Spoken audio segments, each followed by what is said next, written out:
If you're watching this, subscribe to get access to our full chord library and all the videos in it. Today we're talking all about D major.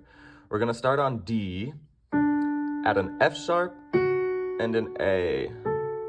That is our D major triad, D, F sharp, A, all together, D major chord. If you want to add a second, we'll add just the second note up from D. That's an E. Add the E to that chord. D, E, F sharp, A. Some lovely color. If we need a suspension or a fourth, we're going to go the fourth note up from D. That's G. Spell this D, G, A. And take out that third. Ooh, leaves us one more. That's a D suspension or a D4. If they ask for a D5, we just want a D and an A. Nothing in between. D and A, that's our D5 power chord. If they want a sixth, let's get back to our original D chord, D, F sharp, A.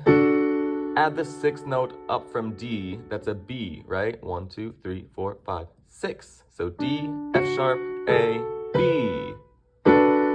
That's our sixth, D6. Lovely. And lastly, for a D7, we're going to do the seventh note up from D, which is a C. D, F sharp, A, C. Get some good color on that. Jazzy. See you in the next video.